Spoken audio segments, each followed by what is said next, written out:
Shalom. Apa kabar Bapak Ibu yang dikasihi Tuhan? Ketemu lagi dalam acara Thanks God It's Monday. Hari ini kita akan belajar satu tema tentang guard your heart, menjaga hati kita. Bapak Ibu yang dikasihi Tuhan, mari kita buka dalam Amsal pasal yang keempat ayat 23, demikian firman Tuhan. Jagalah hatimu dengan segala kewaspadaan, karena dari situlah terpancar kehidupan. Bapak Ibu dikasihi Tuhan, menjaga hati ada suatu hal yang harus kita lakukan. Sebab apa? Karena dari situlah terpancar kehidupan. Kalau hati kita pahit, kalau hati kita terluka, akan terlihat bagaimana kehidupan kita. Maka dari itu, sering sekali apa yang ada dalam hati kita akan terlihat jelas dari cara, gaya, dan sikap hidup kita. Dan ini akan mempengaruhi bagaimana kita melihat dan menilai orang lain, tergantung apa? Kejernihan hati kita. Apa yang kita lihat pada saat menilai orang lain tergantung kepada apa? Kejernihan hati kita. Penting sekali untuk kita menjaga hati kita. Karena hati kita adalah sesuatu hal sumber kehidupan. Hati-hati, kalau hati kita tidak dijaga akan timbul kejahatan. Dalam Matius pasal ke-15 ayat 19 demikian firman Tuhan. Karena dari hati timbul segala pikiran jahat, pembunuhan, perzinahan, percabulan, pencurian, sumpah palsu, dan hujat. Bapak Ibu, betapa pentingnya kita menjaga hati kita. Karena saat hati kita tidak terjaga, kita akan apa? Kita akan memikirkan hal yang jahat. Kita akan melakukan pembunuhan, perzinahan. Maka jangan heran banyak orang Kristen masih memiliki pikiran yang jahat kepada keluarga, orang-orang di sekitarnya. Jangan heran masih banyak orang yang percaya Yesus, tapi apa kelakuannya? Masih suka berzina, masih suka melakukan percabulan, pencurian, korupsi, sumpah palsu, hoax yang baru-baru ini kita sering pelajari. Dan apa? Dan suka nyinyir, hujat kepada orang-orang di sekitarnya. Suka sekali mengomentari hal-hal yang gak perlu dikomentari. Bapak Ibu, beberapa yang saya lihat, saya perhatikan biasanya orang-orang yang terluka, dia akan mengeluarkan perkataan-perkataan yang menyakiti. Orang-orang yang terluka mengeluarkan sikap-sikap yang apa ya? Yang tidak enak bagi orang lain. Hanya orang yang hatinya terluka yang dengan mudah melukai orang lain. Maka dari itu penting sekali untuk kita apa? Menjaga hati kita. Menjaga hati kita agar tetap sehat, tidak terluka. Menjaga hati kita tetap kuat, tidak mudah diremukkan oleh perkataan dan situasi. Hati kita tetap murni, jernih. Agar apa? Agar tidak ada noda yang mudah melukai, merusak hati kita. Hari kita akan belajar dua hal saja. Hal yang bisa kita lakukan agar apa? Agar kita tetap menjaga hati kita murni di hadapan Allah. Yang pertama yaitu melekat. Dalam Mazmur 91 ayat 14 demikian firman Tuhan. Sungguh hatinya melekat kepadaku, maka aku akan meluputkannya. Aku akan membentenginya, sebab ia mengenal namaku. Hal yang pertama yang bisa kita lakukan untuk kita tetap bisa menjaga hati kita, yaitu melekat kepada Tuhan. Sama seperti ranting yang melekat kepada pokok, ia akan bisa menerima asupan makanan, sumber mineral, air, dan segala hal untuk apa? Bertumbuh. Kalau ranting itu terlepas dari pokok tumbuhan, dia akan apa? Dia akan menjadi kering, dia akan menjadi rapuh, dan akhirnya mati. Demikian juga hati kita. Kalau hati kita melekat kepada Tuhan, kita akan mendapatkan asupan makanan. Untuk apa? Kita bisa bertumbuh, kita bisa kuat. Jadi saat hati kita melekat kepada Tuhan, kita menerima benteng, kekuatan. Saat hati kita melekat, hati kita dibentengi dari hal-hal yang bisa merusak dan melukai. Saat hati kita melekat dengan Tuhan, hati kita kuat, tangguh. Dan hati kita tetap apa? Tetap terhindar. Seperti kita memiliki shield, benteng, antivirus yang tidak mudah masuk untuk dilukai. Bapak Ibu dikasihi Tuhan yang hadir hari ini, kita semua, kalau kita mau menjaga hati kita, tadi kita udah belajar kenapa pentingnya kita menjaga hati kita. Hal yang pertama yang harus kita lakukan, yaitu apa? Kita harus melekat. Melekat dengan Tuhan. Hati kita harus melekat dengan Tuhan.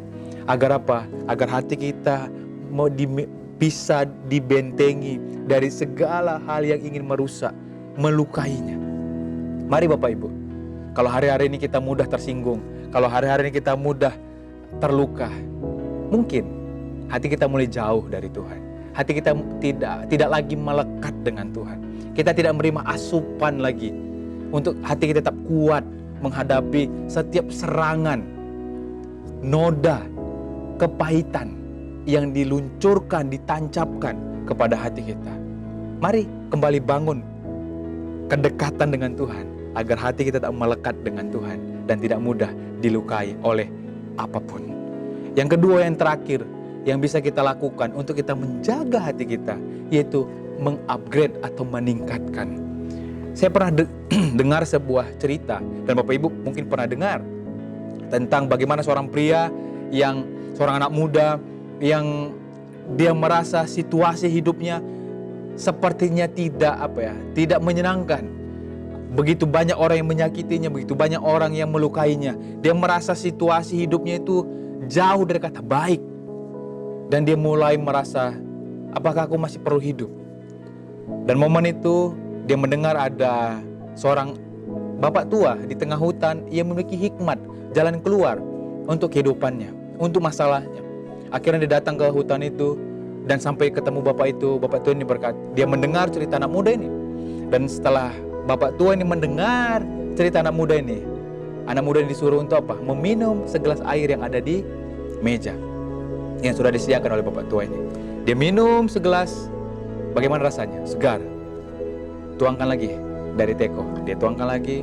Sekarang sebelum kamu minum, kamu teteskan 1 tetes saja dari botol yang ada di samping gelas itu, yang isinya adalah empedu. Dia teteskan 1 tetes saja ke gelas air yang ada dalam gelas. Akhirnya setelah berapa detik kemudian si bapak tua ini berkata kepada anak muda ini, sekarang minum. Dia minum, dia muntahkan. Kenapa? Begitu pahit. Kemudian mereka pergi ke tengah danau, dan si anak muda ini tetap disuruh membawa botol empedu. Setelah ada di tengah hutan, ada danau yang cukup besar dan airnya begitu jernih, segar, seperti ingin rasanya berenang. Dan anak muda ini disuruh oleh bapak tua ini, coba cedok air yang ada di danau ini. Dia cedok air, dia minum, segar. Kemudian coba kamu teteskan 1 tetes aja air empedu yang kamu bawa tadi di botol. Dia teteskan. Setelah berapa detik kemudian disuruh lagi untuk mencedok air danau tersebut. Ternyata airnya tetap segar. Kemudian bapak tua ini bilang, tuangkan semua empedu yang ada di botol itu ke air danau ini. Dia tuangkan. Kemudian beberapa menit kemudian bapak tua ini menyuruh anak muda ini untuk apa? Meminum air yang ada di danau. Air tetap apa? Segar. Hal ini mengingatkan setiap kita bahwa sering sekali kita mengalami terluka bukan karena empedunya atau perkataannya saja, tetapi apa? Kapasitas hati kita. Hati yang terluka sering sekali dikarenakan apa? Memiliki kapasitas hati yang kecil. Hati yang memiliki kapasitas yang kecil seperti air yang ada di gelas tadi. Saat setetes empedu saja diteteskan, itu sudah memahitkan seluruh air. Tapi saat kapasitasnya lebih besar, sebesar danau, waktu air ada di danau itu, sebotol empedu pun tidak mampu memahitkan air itu. Bagaimana dengan kapasitas hati kita? Apakah kita sudah terus meningkatkan kapasitas hati kita, mengupgrade kapasitas hati kita agar lebih besar, lebih luas, lebih mampu menerima segala empedu yang dituangkan, ditancapkan ke hati kita. Saat kapasitas diperbesar, kita bisa menetralisir. Kita bisa melihat angle-angle yang lain dalam setiap situasi kehidupan kita. Kita bisa punya kekuatan untuk apa? Untuk melihat ada rencana Tuhan yang lebih besar dari setiap situasi keadaan yang tidak baik kita terima. Melatih hati adalah salah satu hal yang bisa dilakukan untuk meningkatkan kapasitas hati kita. Mari Bapak Ibu, latih hati kita seperti seorang pelatih oragawan, seorang pelatih alat musik.